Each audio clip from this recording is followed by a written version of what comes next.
Hi, everyone. How are we doing? It's been a minute, as I always say.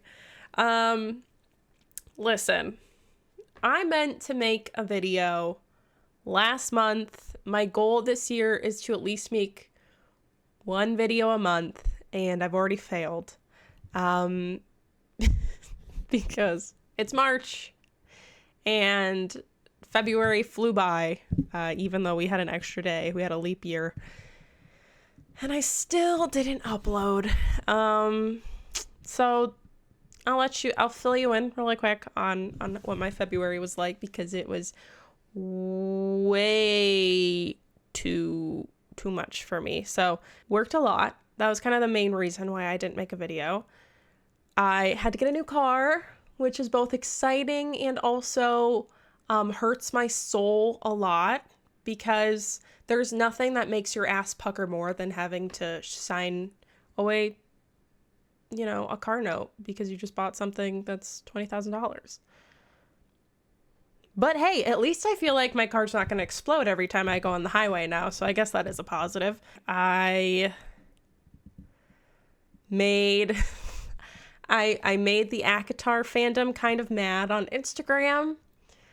And that actually leads me into today's video, because we are going to be talking about ACOTAR, specifically something I did in February, which was finally finish my reread of A Court of Mist and Fury. I have a lot of thoughts.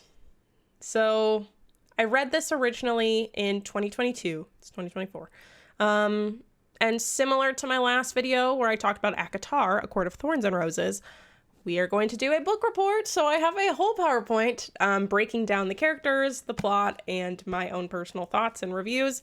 So if you have not read ACOTAR, the first book at least, and if you haven't read the second book, A Court of Mist and Fury, spoilers, I made an entire PowerPoint, of course, when I talk about things. I also might spoil some things for the Sarah J. Maas universe, because I do have a tab system here, and one of those tabs is for little hints and Easter eggs for other books. So I will let you know that when I get to that part in the video, in case you haven't read things like Throne of Glass or Crescent City or finished the ACOTAR series, I'll let you know when to skip ahead. But other than that, I think we should just get into the video. All right, let me put my reading glasses on here. I didn't even make like a book report screen, because you kind of already know the deal at this point, or at least I hope so. Here is my alternate title for A Court of Mist and Fury.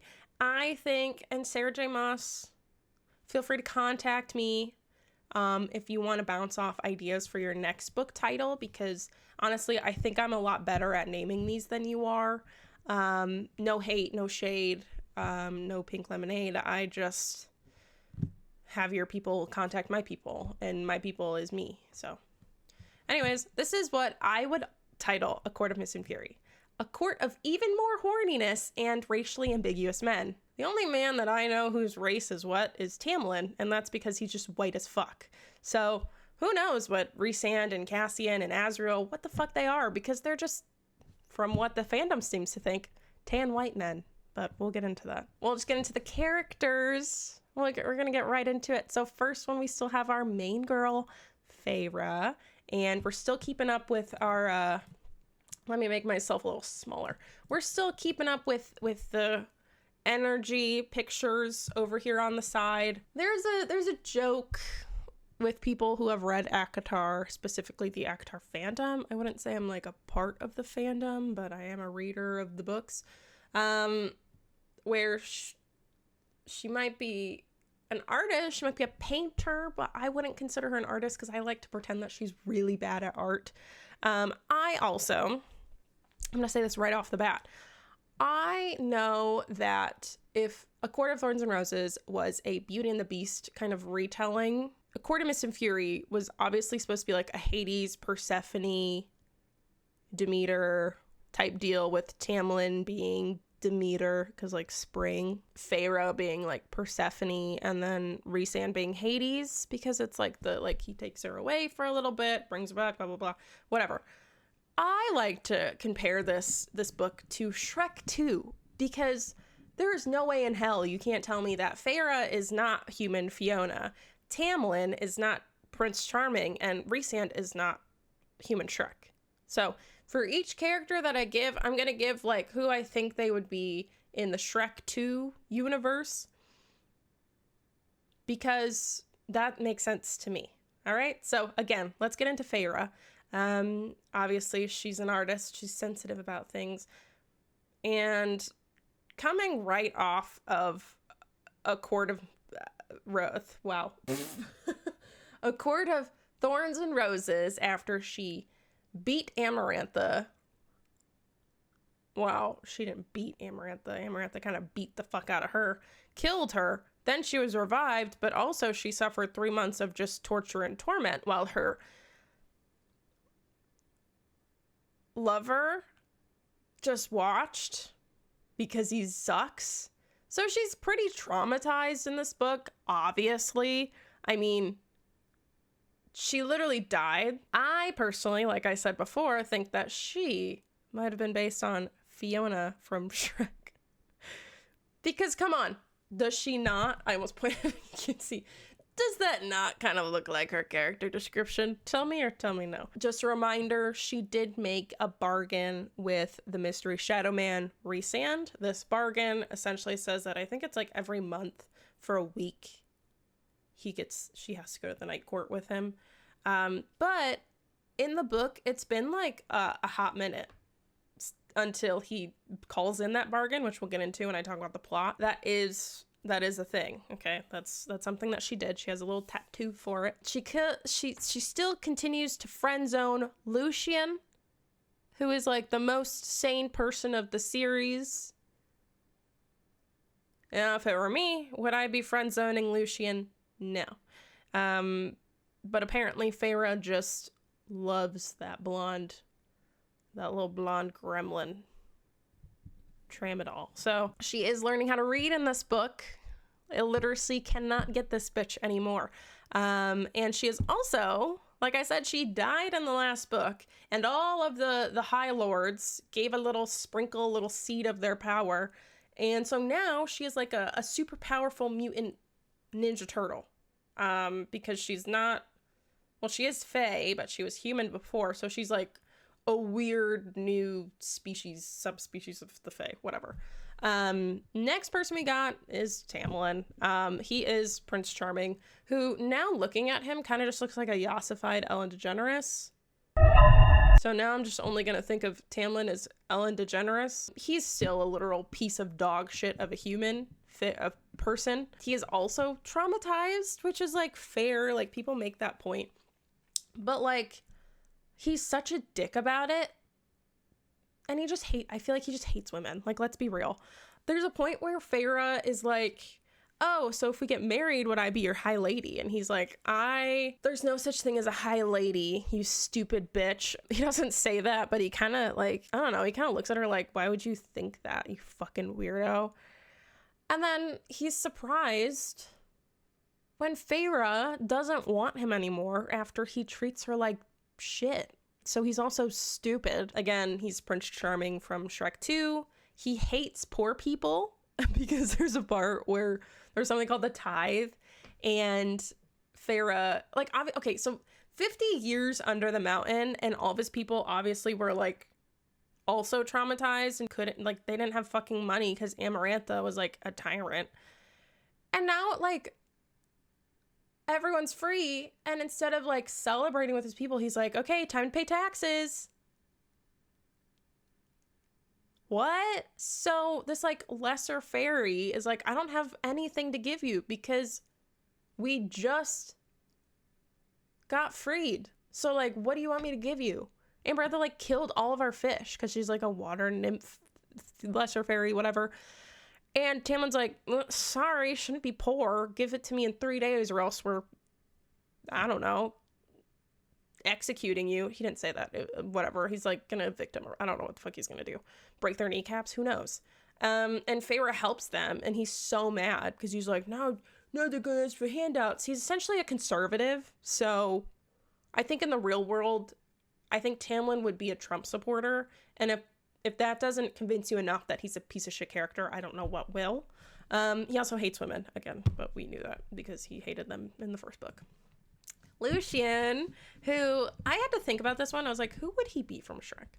And I said that he would be the king, because the king, I don't know, I feel like he's just there and he like just has to watch everything. That poor man is suffering daily, having to be Tamlin's best friend, while also just watching Tamlin absolutely destroy his relationship with Feyre and, you know, the Spring Court. He also doesn't understand what timing is, because at the end of the book, when, you know, Elaine just comes out of the cauldron after just being, you know, again, traumatized, like fucking everyone in this book, Lucian just immediately is like, you're my mate. Time and place, man. The poor girl doesn't even know what the fuck a mate is. That's poor Lucian. He's like kind of really only in the book in the beginning, a short piece in the middle, and then at the end, unfortunately, because I love that man. But next person we have Rhysand. So again, he is just human Shrek. He is the mystery shadow man, but he has a tragic backstory. His backstory is actually pretty tragic, I will say that. Under the mountain with Amarantha, he kind of had to be, he had to adhere to every want and whim, and in a sense, quote unquote, warm her bed, even though he didn't want to. And he did all of that to protect his people and protect Valeris, which is this like hidden city. So it's like, I understand, but also, okay, you also did weird shit in the first book, so I don't know. I guess we just give him a pass because he's hot and racially ambiguous. He's constantly picking at an invisible lint, which some people say it's because he never feels clean, but I personally feel like it's a writing quirk from Sarah J. Maas that I'm not too fond of, where she like consistently repeats the same thing. So every time he shows up with other people, he's constantly picking at invisible lint, which I think is not so much of him being like, he never feels clean. I think it's just like her way of showing his like disinterest when he has to be the bad guy. And it's really fucking annoying. And then again, he's also actually a really good guy, but has to be scary for protection because, oh, he's actually a good guy with a big heart. Whatever.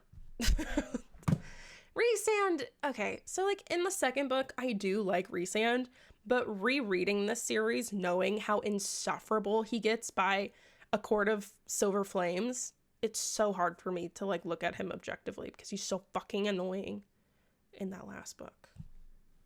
I truly don't know what Sarah J. Maas is going to do to make me like him again. Me personally, what she's going to do to cater to me. Next person is Ianthe, who I don't have anything to say. She doesn't even get a Shrek character because she just fucking sucks and gets on my fucking nerves. She's just a literal Cassian. Woo! I had to think of what he would be from Shrek, and he is donkey, but in horse form. Don't ask me why, it just feels right. He is the himbo of our cast of characters. If you don't know what a himbo is, it's basically like a big old man who's stupid and hot. He's in a weird love triangle with Mor and Asriel that I absolutely fucking hate. I hate because it doesn't mean anything and it doesn't do anything for their characters. So why are they in this? It's not even a love triangle. It's just Asriel, who is like fiending for Mor, but Mor and Cassian have got together. So then it's like, I don't get it. I don't know. It's weird. I don't like it. I wish it didn't exist. He's also the war general for the Illyrians, which is like this like race, I don't know, just like this like race of fairies who have wings and people look down on them for it. Next person is Asriel. I don't know what's going on with my voice right now. I'm so sorry. So okay, first of all, he is Puss in Boots. Don't ask me why. I'm going based off vibes. I have no rationalization for these. If Cassian, don't ask me where I thought of this. If Cassian is Zach in The Sweet Life of Zack and Cody, Asriel is Cody, and I'm not going to elaborate any more on that. He also needs to stand the fuck up. Get up, okay? Mor does not want you. I'm sorry. She doesn't want you. Mor is for the girls.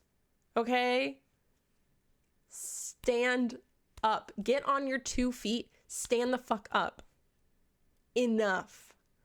He has also the Shadow Man number 2. That's kind of, he's like a shadow singer. He's like a special spy person. I truly think if frats, like if fraternities were a thing in this world, he would be Rhysand's little sad cowboy. Like sometimes when I read this and like I know people are like, I see a movie in my head. I see stupid shit. I see the characters from Shrek and I see Asriel dressed as a cowboy in all black, but he's also dressed like that one motorcyclist from SpongeBob. What do you want from me? Okay. Next person is Moore. She is she's the dragon. Okay. I thought about making Amryn the dragon, but she's not. It's Moore. Okay, I'm not gonna say for some reason because Moore is hot. Like that's just what she's described as. It doesn't not make sense, but also she has these men foaming at the mouth for her, which is like, do it. Pussy pop, queen, girl boss, do your shit. I don't care. But here's the thing. She's our bi queen. She's our token gay of the inner circle. Does Sarah J. Maas utilize that really to our advantage? No, because do I think Sarah J. Maas knows how to write gay people? No. Bitch needs to learn how to, though, because I swear to God, if Moore ends up with a man, I'm going to burn my fucking books, okay? She is for the girls. I don't care. She's also Rhysand's cousin, and she actually has a very tragic backstory. They all do. None of them have, like, less tragic backstories than the other. But Moore's really, like, ooh, in a sense that, like, it makes my body hurt when I read it, because she was, like, supposed to be, like, in an arranged marriage, forced marriage, I should say, with Eris, who is, like, the heir to the Autumn Court throne, Lucien's brother, and she didn't want to be courted. So she had sex with Cassian so that she wasn't a virgin anymore, and then her family nailed, like, a sign to her stomach and left her at the Autumn Court. Ow. Like, just the thought of, like, a nail in my stomach. Poor gal. Again, what the fuck. Amryn. So I have a lot of thoughts about Amryn. She should have been a lesbian. Why isn't she not, like, a lesbian? Or, I don't know, she could have been, like, aromantic, asexual representation. I feel like that would make a lot more sense for her character rather than just being a straight demon spirit. Anyways, but I said what I said. Sarah J. Maas, this is homophobic. She's some weird, like, being from what I assume, if I had to guess, if I'm gonna put on my little conspiracy hat, and this is spoilers for, like, Crescent City and Throne of Glass and all that shit, okay? I think she's got these, like, otherworldly eyes. I think she's, like, a demon from hell, Hel, from Crescent City. I don't think it's that big of a conspiracy. I'm pretty sure it's pretty well known. Because she came from, like, a rift or some shit. I have a plan after I finish Crescent City 3, God, who knows when that's gonna be, to, like, do, like, a whole conspiracy video of just, like, going over Sarah J. Maas conspiracies just because I want to know more about them. I'm really bad at making my own conspiracies, but I love reading other people's, no matter how fucked up and weird they are. And she's also just April from Parks and Rec. I also made her Doris because I don't know, it just felt right. Okay. Before I move on from the characters, I didn't make one for Nesta and Elaine because they show up more in ACOMAF, A Court of Wings and Ruin. So I plan on making one for them, but essentially just Nesta is still, like, a grumpy bitch. And then Elaine is just still, like, no thoughts in that little brain of hers. And both of them are now Fae at the end of the book. So, okay, here is the plot of A Court of Mist and Fury, guys. This is a very dumbed down plot. There's going to be some things that I don't mention because I don't think they really fucking matter right now. So, sorry. First things first, Feyre is back in the Spring Court with Tamlin, where she meets, not he does, he already knows her, where she meets the raggedy hag Ianthe, who is helping them plan their wedding, and she's also, like, kissing the toes and sucking on the toes of Tamlin and Feyre because God knows what else she has to do with her life. She's also really weird towards Lucien. So Feyre, now that they're back from under the mountain, she's like literally sick with trauma. Like she's asleep, she gets a nightmare, and she wakes up and throws up. Tamlin over here is just dozing and snoozing. He doesn't even wake up to hear his like girlfriend, fiance, whatever, puking in the bathroom. Like he either doesn't hear it and like sleeps like a fucking rock, or he does and he just ignores it because he's fucking sucks. So, she's literally sick with trauma, and Toyota hates women still. Like she asks him, if we get married, again, I mentioned this earlier, if we get married, would I be your high lady? And he's like, no, stupid bitch. You're gonna sit in the kitchen and be my wife.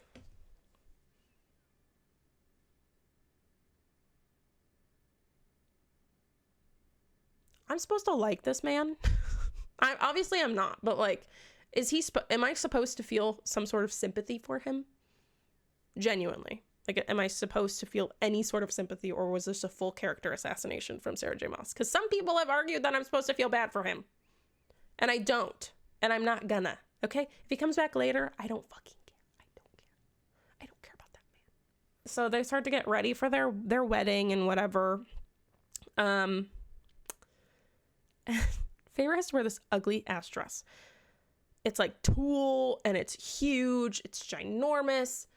And she is literally walking down the aisle, and in her mind she's like, please, for the love of God, someone stop this fucking wedding. I don't want to marry this man. I hate this. I hate this. I hate this. Because I think it's like she sees red because Anthe's a fucking idiot and like puts red roses or something, and so automatically she thinks of like the blood of all the fairies that she killed in the last book, and then she's having like a PTSD attack.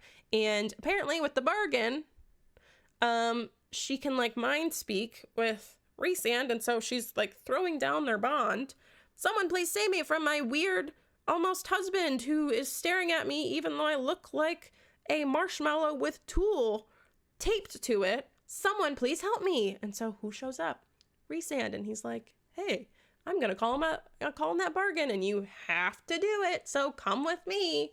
And for some reason, when he takes Feyre to the night court, which isn't even that bad, by the way, because everyone's like, oh my god, he's gonna go murder you. Okay, whatever. She like throws a shoe at him because she's like, why would you take me on my wedding day? And he's like, you literally didn't want to be there. You were literally waiting for someone to object. Why are you mad? I'm gonna tell you right now, it's because Feyre is like 20, okay? She's literally like 20 years old, guys. So if she's like the same age as my sister. And this is something, like, her brain's not fully developed, guys. Well, it's not gonna anymore because she's a fairy, but, like,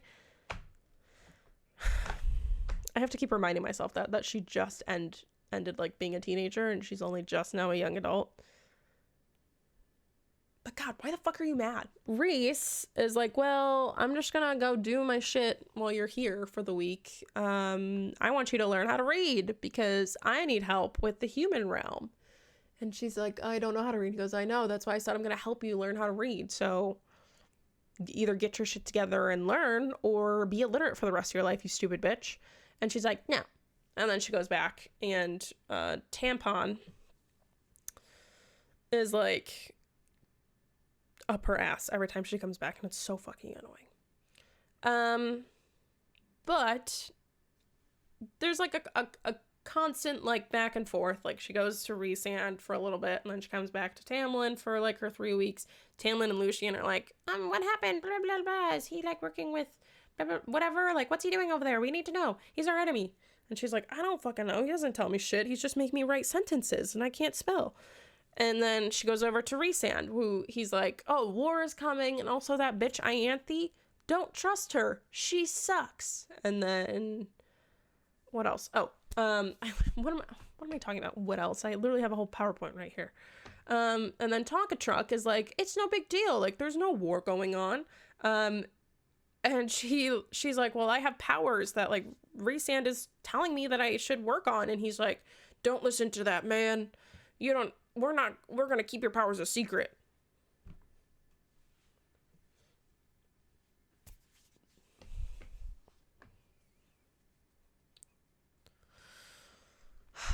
The L in Tamlin doesn't stand for logic. It literally stands for loser. Because what do you mean you're just going to hide her powers, you fucking idiot? We do this back and forth. If she goes to the Night Court, she learns how to read. We come back to the Spring Court where Tamlin and Lucian are like, what's he talking about? What's he talking about?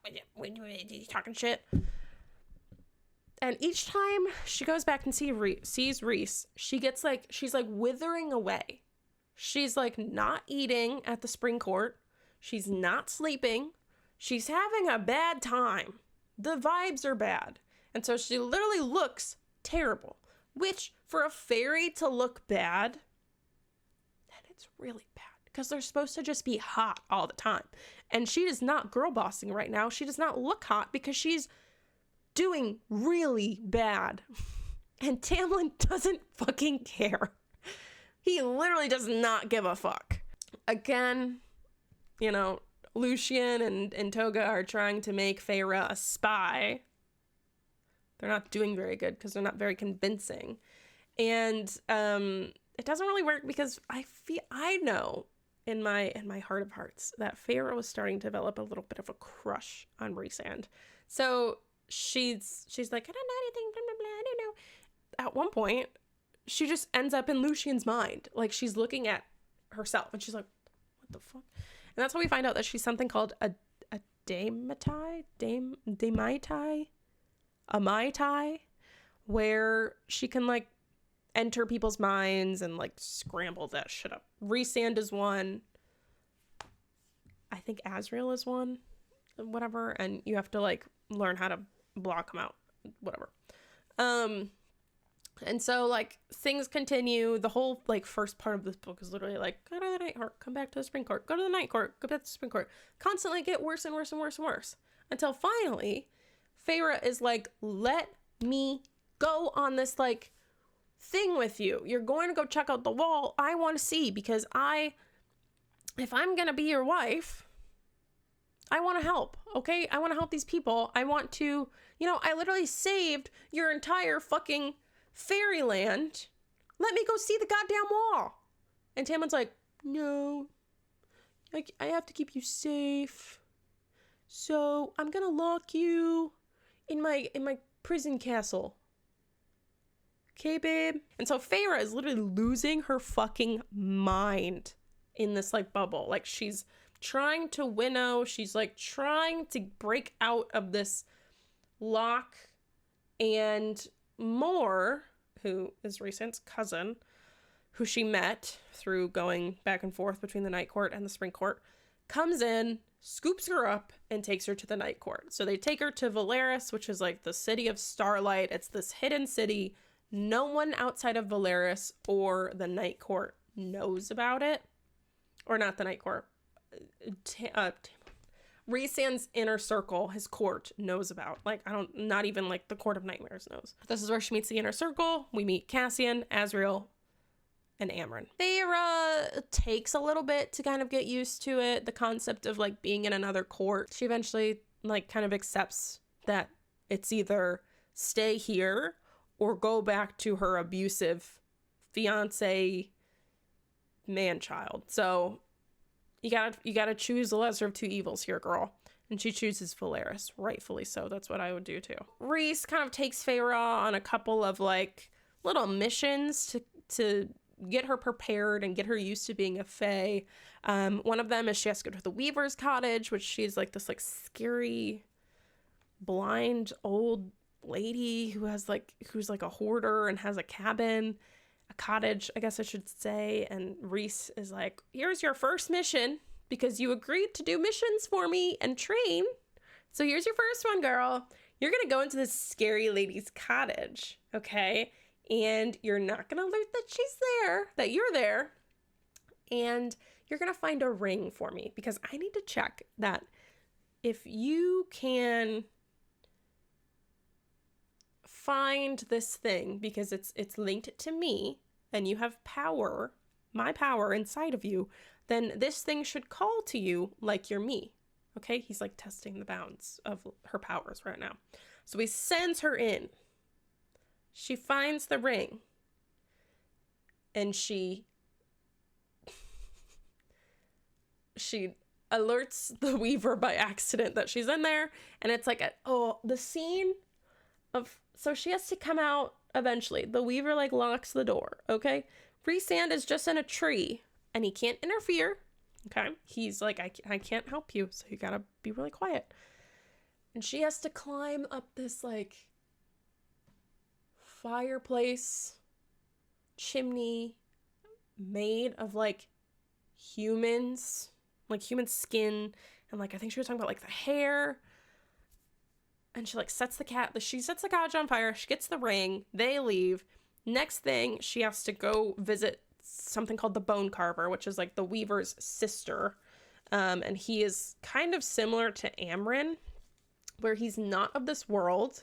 He's kind of scary. And you have to like, you have to go to the prison. I'm pretty sure Cassian's like really fucking scared of him. And again, he's like our big himbo, like war general, because this thing is like not even a demon. We don't even know what the fuck the Bone Carver is. But when you go, you see him as like whatever he shows you. Feyre sees this like young boy, and they go ask him questions about like Hybern, because again, Rhys tells Feyre that war is coming. And he's like, I want you to be prepared for war. And to do that, we need to figure out what Hybern, our enemy, is doing. So we find out that Jurian, who was the eye in Amarantha's ring, or whatever, he's been, like, reborn, or, I guess. And then Hybern, I almost called him Hydron. Hybern is trying to kind of piece together the cauldron, because the cauldron needs, like, its little feet, okay? And there's 3 feet, and he's got to find them all. He's also looking for something called the Book of Breathings, which is how you nullify the cauldron. Magically, Rhysand knows where... Wait, does the Bone Carver tell him? Whatever. I don't remember, and I'm not going to look it up right now because I don't feel like it. It's not that big of a deal. But we find out, one way or another, that the Book of Breathings is in 2 halves. The first half is with the 6 mortal queens over in human world, and then the other half is at the summer court. So the inner circle, Cassian, Azriel, Mor, Rhysand, Feyre, go to Feyre's family estate to go visit and request from Nesta, essentially, Nesta and Elaine, if they can hold a meeting with the mortal queens in their house. Nesta is initially her same old self, and is like, Feyre, why the fuck are you here? Leave. Go away. I don't want your fey ass here. But after them learning about like the impeding war and the possibility of the wall being broken, Nesta's like, fine, whatever. I don't care. Do what you gotta do. She's not happy about it, but she offers up the house. So they write to the mortal queens, and then Feyre and Rhysand are like doing some training or whatever, and they get in like a little spat, and then the Attor, whatever, shows up and tries to kidnap Feyre. Then doesn't really work on the Attor's part, so he gets kidnapped by Azriel, and now he's like collateral, blah blah blah, whatever. So essentially from that whole part, we learn that Hybern is on the move, and he wants Feyre, potentially because he knows about her powers. Feyre is learning how to fight. Obviously, that's what her and Rhysand were trying to do. They were trying to learn how to use her powers, but now Cassian is teaching her how to fight hand-to-hand with a sword, whatever. And then Azriel is helping her with her powers. Or no. Oh my god. Okay. Sorry. Wow. I totally am butchering this. Rhysand is helping her with her powers. Cassian is helping her fight. Azriel is helping her learn how to use her wings, because with Tamlin's power, he can like shapeshift and become a beast. She kind of studied the Illyrian wings and figured out how to make her own. And she's like, well, I want to learn how to use them. And so Azriel has offered to teach her how to fight. Azriel has offered to teach her how to fly. Why am I struggling so much with this part? Teach her how to fly, because he did not learn how to fly until later in his life. So he kind of understands not knowing or having to learn really late. So that's her training team, okay? Don't know why I couldn't get that out. Amren, Rhys, and Feyre all go to the summer court to go get the second or the first or whatever half of the Book of Breathings. While there, Feyre and Tarquin, who is the High Lord of Summer Court, they are like... And here's the thing that hurts when I was like rereading this part, is that you know that they aren't going to ever get together, but they had a lot of really good chemistry. Like there's a point where Feyre's like, I think I could love you, or something like that, and he was like, I think I could love you too. Like if they were in a relationship together, but Tarquin, I think, knows that she has feelings for Rhysand at this point, so it's very not viable. Like he shows, like she's able to convince him to show her like the family jewels, like their jewel trove, because she's trying to figure out where they keep the Book of Breathings. Eventually, through charming Tarquin, she finds out that they keep it in this like random place out in the sea. That's where the Weaver Cottage comes into play, because Tarquin reveals that the only person who can access the Book of Breathings is the High Lord of the Summer Court, him. And so Feyre's like, okay. So now that we know that Feyre can find things that are linked to High Lords, because she has that power, she has literally a piece of them in her. Not like that. Well, maybe Rhysand. Anyways, she should, theoretically, be able to surpass the wards that only respond to the Lord of the Summer Court, because she can kind of mimic their power. Like, it's supposed to know whose power is what. So that's the plan. Her and Amren are going to go test this theory out. And the wards at first are like, I don't think this is you. And so she kind of literally transforms herself into Tarquin using Tamlin's power. And then the wards are like, okay, I guess it's you. And they let them in. They go get the Book of Breathings, but then the wards alert to like Tarquin and the entire Summer Court that like, hey, someone just accessed the Book of Breathings. And they're like, well, it's obviously not us. And so now the like little like I imagine it as like a spy room where there's like a bunch of locks and lasers. I know it's not like that, but that's what I imagine in my head. All of the like wards just shut in together. They lock Amren and her in. Feyre can't get through to Rhysand to get help. And so eventually they're like literally drowning. And so Feyre has to use her High Lord powers to get them out.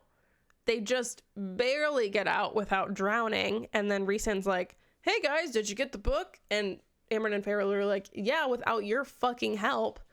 Turns out because the wards alerted that there was a breach in their security, of course, all of the Summer Court guards were trying to come and figure out who the fuck was there. Rhysand had to take them out, and then they leave. They go back to the Night Court.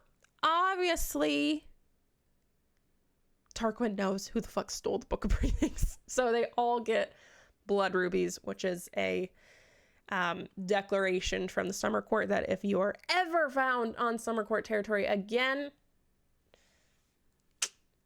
off with your heads, because you have betrayed the court and their trust. So yeah, that's how they get the first half of the Book of Breathings. And now on to getting the other half. So the Inner Circle finally hears back from the Mortal Queens, who are like, we'll meet with you, but we'll just meet with you because they're bitches. Okay. So Rhysand and Mor and literally everyone goes over how this Book of Breathings and nullifying the cauldron is so important to keeping not even like peace between the fairies and the humans alive, but also just like keeping the humans alive, because literally the minute that the wall is broken, the humans are dead. Like, that's it. Like, there's no coming back for the humans. What are they gonna do? Okay. And so the queens are like, we're not yet convinced. Show us something that you wouldn't show anyone else. And of course, that thing is Valeris. But Rhysand's like, I can't take you there because of all my wards, but I'll show it to you. And the queens are like, fine. We'll let you know when it's time. So now the gang has to get this like special orb that shows you things, but it's at the Court of Nightmares, which means that they all have to kind of play a part. And Rhysand's part is like this mean, angry High Lord, how everyone knows him. And Feyre is supposed to play the quote-unquote High Lord's whore, for lack of a better term. And this is where we learn that Mor's father is a bitch, okay? Obviously, we knew that from her, like, backstory of how they treated her after she slept with Cassian. But he is so... He's such a wet blanket, but also not, in the sense of, like, he'll, like, bark, but I feel like he has no bite. And so he's, like, the most annoying type of bitch. He like, calls Feyre a slut, basically. And so Rhysand, like, breaks all of his bones in his fucking body or his arm or whatever. And through all this commotion, Asriel has to steal the little orb. They get it. And this was, like, the first, like, I guess not, like, spicy-ish scene between, maybe it was. I don't know. I guess you could count it as, like, their first scene. I'm sure someone's gonna be like, no, it wasn't this. It was this one in chapter 4 or whatever. I count this as, like, their first, like, spicy scene together. It's nothing really happens, but it's definitely, like, there's sexual tension there because of the parts that they both have to play. But from this point on, we kind of start to see a little bit more flirting from Feyre and Rhysand. The slow burn is burning, okay? We're starting to get some kindles here. Kindlings, whatever. They're, like, traveling, okay? They're walking around. They're doing Rhys and Feyre shit. And then they get ambushed by a bunch of ash arrows. They narrowly miss them, but they determine that they can't be using magic right now, and so they go to an inn. Then this is where, like, the first, like, spicy scene happens, where Feyre is like, I just need a distraction. So he, like, gets her off, okay? It's like, it's the, you know, one bed at the inn trope, okay? And then the next day, they're doing their little Feyre, Rhysand walking around thing, and then more ash arrows show up. And so he gets hit, and ash arrows, like, take out Fairy's power and, like, healing abilities, so he's, like, really fucking hurting right now. And Feyre's like, oh shit, how am I gonna help him? So she drags him to a cave, and is like, I know how I can get help. Traps the Surreal again and is like, how do I heal him? Like, what do I give him?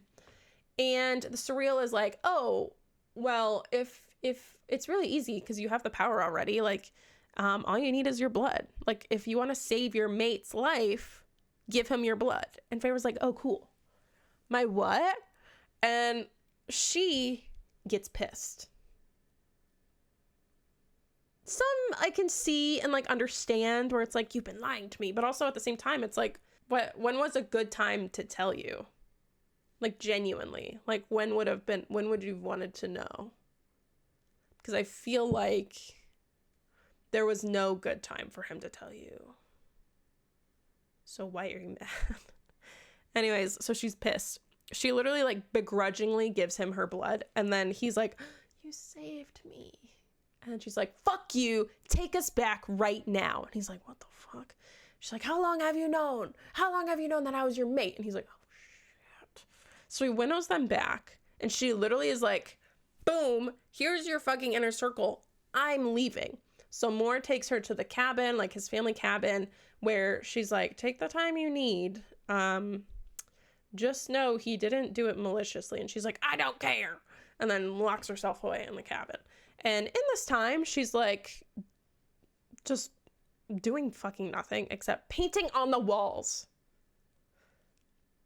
This is his family cabin. And what does Feyre do? She gets all her little paints, and she doesn't get paper, Okay. She paints on the walls. She paints above the door frame Amren's eyes. And I like to imagine it as like, you know, when you're in middle school and you like are learning how to draw an eye and it looks really bad. That's what I imagine. I don't imagine Feyre as this like beautiful artist. I don't. And so I just imagine like these like childlike finger paintings all over this like family cabin. Literally, Mor comes back like halfway through her stay at the cabin and like comes in as Feyre has just, she's like covered in paint. She's like, wow, I'm such an artist. And Mor comes in, she's like,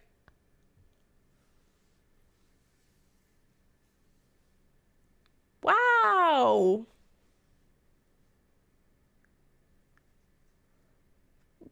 Wow, okay. You've been busy. Yeah. Are those Amren's eyes? Yeah. Yeah. Oh. I painted those. Like, why did you do that? Like, why did you do that? And then so Mor leaves and Feyre keeps painting or whatever.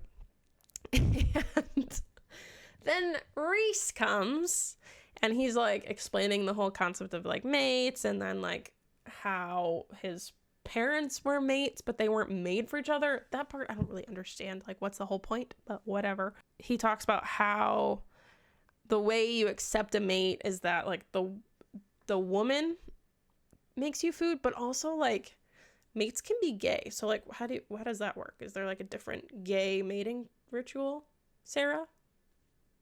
What is their ritual? I want to know. But essentially like the woman makes food and like if she gives it to the man, then she accepts the mating bond. And so Feyre's like, fine, here's your canned soup, bitch. And then he eats it. And then they have sex. And then they keep having sex. Because apparently, when you're mates, you just don't know how to not have sex. Just like, whatever, fine. But also, damn. Don't you guys have, like, shit to do? Like, isn't there a war? Yeah. And then it's, like, the jokes about, like, whoa, guys, I can really smell the mating bond on you. And I'm like, God, I hate that. I hate that they're like, I can smell the sex you're having. I didn't need to know that. I did not need to know that. Okay? Because there's scenes in the next book that I'm like, I didn't need to know that you can smell people having sex. Because that just opens a whole can of worms for me, okay? This is also where we get the endless amount of my mate, my mate, my mate, my mate, my mate, my mate, my mate, my mate. We get it. Enough. Okay, Sarah J. Maas uses the term mate way too fucking much. Like, it gets to the point where, like, it's insufferable. And I forgot how insufferable it is until, like, they had accepted the mating bond and they didn't shut the fuck up about, like, she did not stop saying the word mate every, like, 3 seconds.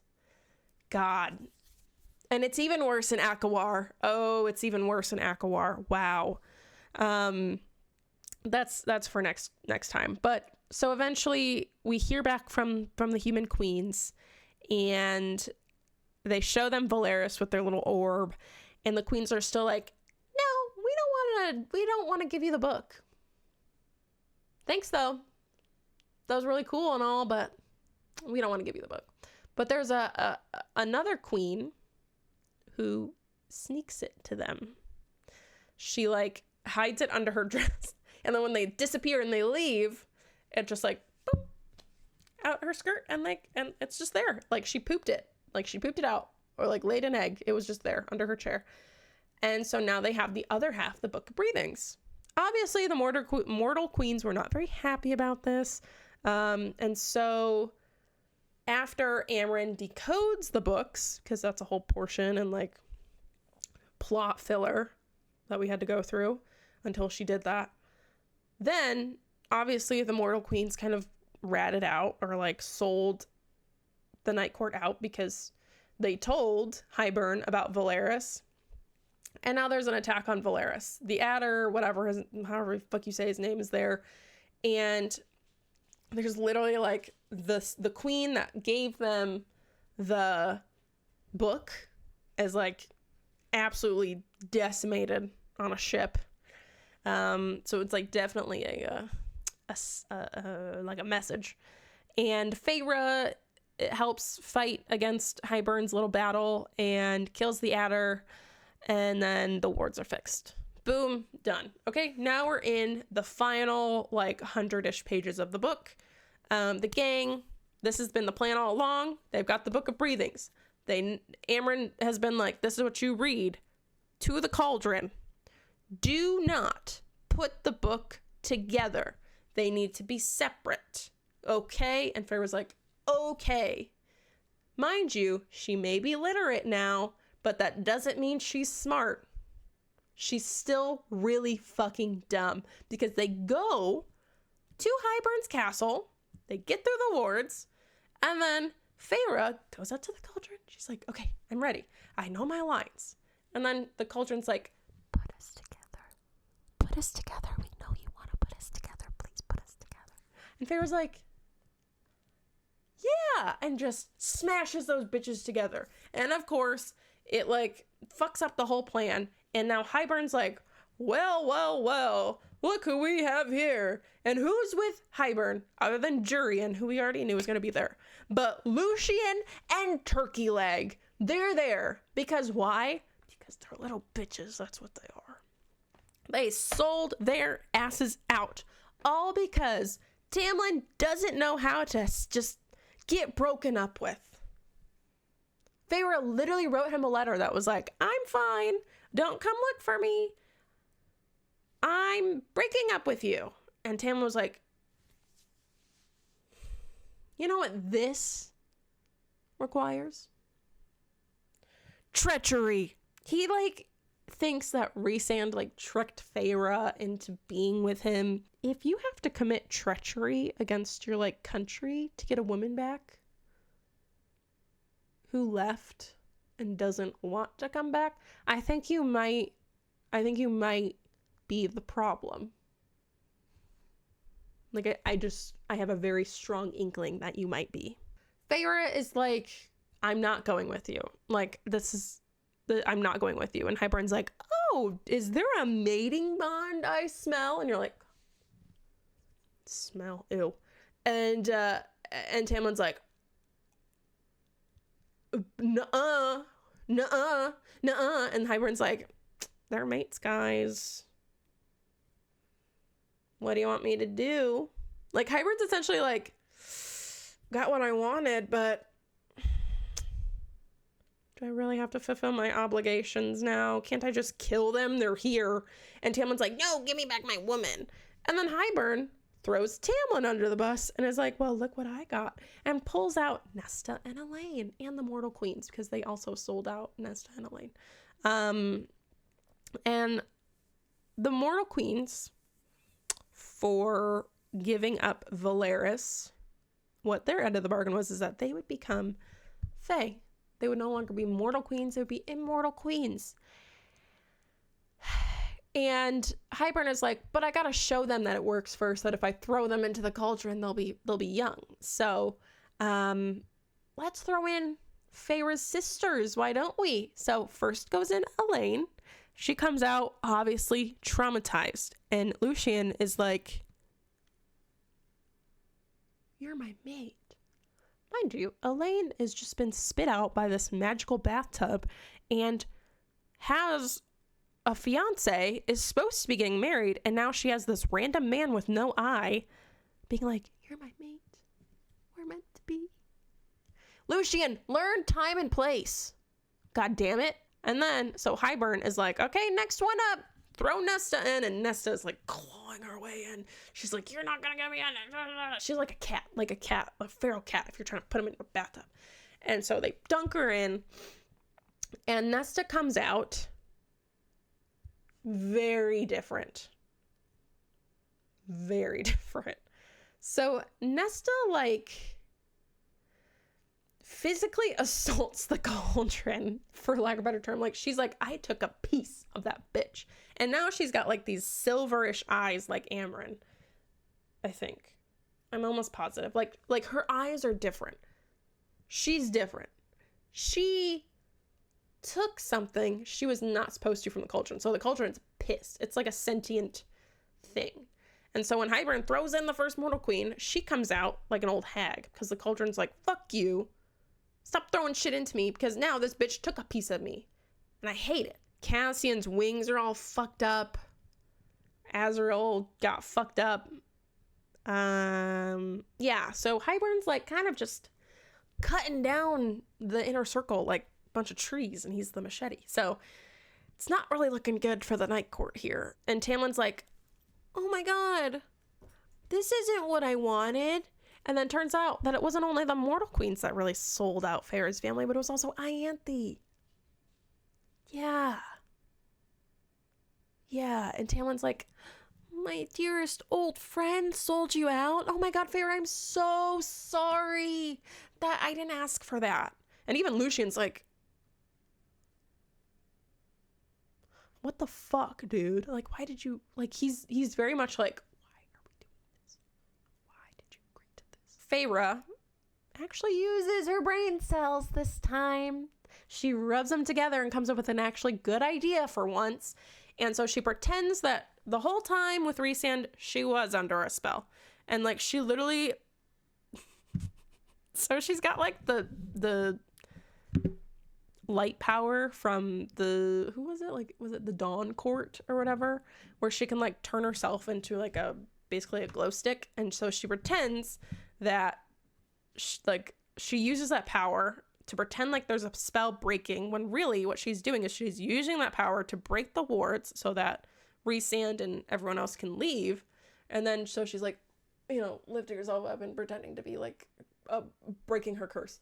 And then she's like, Tamlin? Where am I? And Tamlin, that stupid fucking idiot, buys it. And she's like, why am I here? What's going on? And then Hybern's like, what the fuck? Like, even he's like, okay, actress of the century over here. But he's like, whatever, just do it. Keep going. Feyre's like, mate? He's not my mate. Break the bond. Break it, please. I know you know how. And Hybern's like, okay, yeah, I'll break your bond, but like, don't have to be so dramatic about it, bitch. And so he breaks the bond, when really what he does is he breaks the bargain, okay? So her tattoo is gone.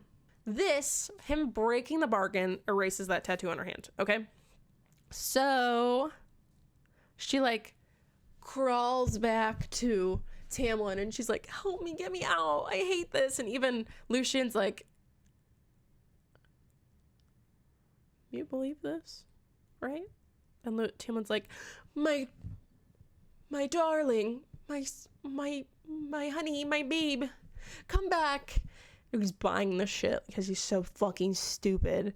And then Feyre, one last time in this book, speaks to Rhys and like their minds, and she's like, go. And Rhysand like takes the hint, and then they leave. Because she broke the ward. So Hybern's like, what the fuck? How'd you leave? And then he's like, whatever, leave, go. And they return to the Spring Court. And so like Rhysand and the gang go back to the Night Court. And everyone's basically like, you let her go? Why'd you let her go? No, why'd you do that? And Rhysand's like, wait guys, we have a plan. Essentially, Feyre is going to be spy for us, guys. Woo, yay, now we have a spy. But he also reveals to us, the reader, not to the inner circle, that Feyre is now the High Lady of the Night Court. They got married. We come back to Feyre, and Feyre is essentially like in her villain era. As stated in the book, they have let a fox in the chicken coop. In the last bit of the book, it says, forever, he promised. Forever, I parroted, glancing back to where Lucian stood in the gravel drive. His gaze on me, face hard, as if he had seen through every lie. As if he knew that they had let a fox into the chicken coop, and he could do nothing. Not unless he ever wanted to see his mate, Elaine, again.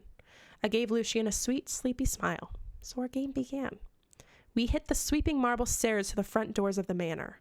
And so Tamlin unwittingly led the High Lady of the Night Court into the heart of his territory. Girl boss! That was like one of the few times that I actually liked Feyre in this entire series. That was a bit of a overgeneralization, but you get the gist. That is the plot of the book. That took a lot longer than I thought it was going to. Okay, so what I like about the book. Okay. First, I think there's even more fun little Easter eggs that we're getting because we're getting a lot more world building in the book. I liked the world building in terms of the Night Court, and we got a Valeris. I liked learning about all of the different like holidays that they celebrate, like Starfall. I loved getting to know a bit more interesting characters this time. Not to say that the characters we didn't meet in the first book weren't interesting. I'm always going to fall for like a found family trope. And so when we got to meet the inner circle, specifically like Mor and Az and all of them, like, I don't know, it makes it a little bit more fun. It gives us some more levity in the book. Again, like one of my favorite characters, Cassian. And let's be real, the slow burn between Rhys and Feyre, it's pretty good. It's really slow in the beginning, but once it picks up, it's really good. Like, there's a reason why when I read this book for the first time back in 2022, it only took me like maybe 3 days to do while I was in grad school. So that was actually pretty much of a pretty good feat, I would say, being able to read a book that fast in grad school. Okay, what I don't like about the book sometimes, and I know that this might just be part of her character because she's still so young, which, ew, but whatever, I can't change that part of the book. Sometimes Feyre is just so stupid and intolerable. Like, I remember reading for the first, like, okay, I know everyone's gonna see this part of the book differently, but I remember reading it for the first time, and even again during my reread, when Feyre was that mad about learning about the mating bond, I was like, is it really that big of a deal? Like, sometimes she just really blew things out of proportion, and I don't know, like, I understand that she's young again, but there were just so many moments where I was like, why did you do that? Why? I think the pacing still kind of sucks in this book. Why did it take 400 pages for something to happen again, Sarah? Like, not to say that the first 400 pages of the book were not entertaining in their own right. Like, there were definitely some scenes where I was like, oh, cool. Like, I'm finding myself interested in reading this scene pretty fast. But then there was also parts where I was like, I don't want to pick this book up because I'm so fucking bored. And I know that it gets better. So that's kind of where, like, the rereading of this series kind of sucks because I know when it gets good, and I'm trying really hard not to skip to those parts because the whole point of my reread is to find parts where maybe I'll need that information for rereading or for reading Crescent City 3 because, sorry, spoilers really quick if you haven't read Crescent City, Bryce enters the ACOTAR world at the end of Crescent City 2. So I was like, oh shit, I don't really remember anything from ACOTAR. So that's why I'm rereading it. But anyways, also the writing in this one, Sarah, I really need you to kind of come up with some new phrases. I'm tired of the invisible lint. I'm tired of the vulgar gestures. I'm tired of the in ribbons. I'm tired of these same phrases over and over again. Like, if I wanted to, I could probably come through and, like, count how many times she says vulgar gesture. Can we think of another phrase for it? Can we think of another way to say mate? Can we write anything else? And here's the thing that's so funny to me, and this is going to be a little side rant, is that whenever I criticize the ACOTAR books for the writing, people are always like, Why read something that you don't like? Why are you bitching about it? I think it's kind of the point of reviewing a book of talking about the writing, guys. So please don't crucify me for this. This is my warning. Because, newsflash, I don't care. I don't care that you like the writing. That's great. I don't. And here's the thing that kind of sucks is that it just gets worse. Wow, it just gets worse because I am 60% of the way through ACOWAR. It's taking me so fucking long because the writing in ACOWAR is so insufferable. Oh my God. Anyways, that's the things that I don't like. Just to sum it up. What are my final thoughts? I actually, disappointingly enough, if my star rating actually went up for ACOTAR, I think my initial one was 3 out of 5, and it actually went up to, I think, like a 3.5, 4 stars for me during my reread. This book actually went from a 5-star read, which is what I rated it after my first reading, to a 4-star read. Like 4 out of 5 is not a bad rating, okay? I didn't give it like a 1 star, but still it's just like, ooh, this is not as good as I remember it being, which was kind of disheartening because I loved this book when I read it the first time. I was like, holy cow, this is like one of my favorite books ever, blah, blah, blah. And now reading it back, I'm like, oh, it's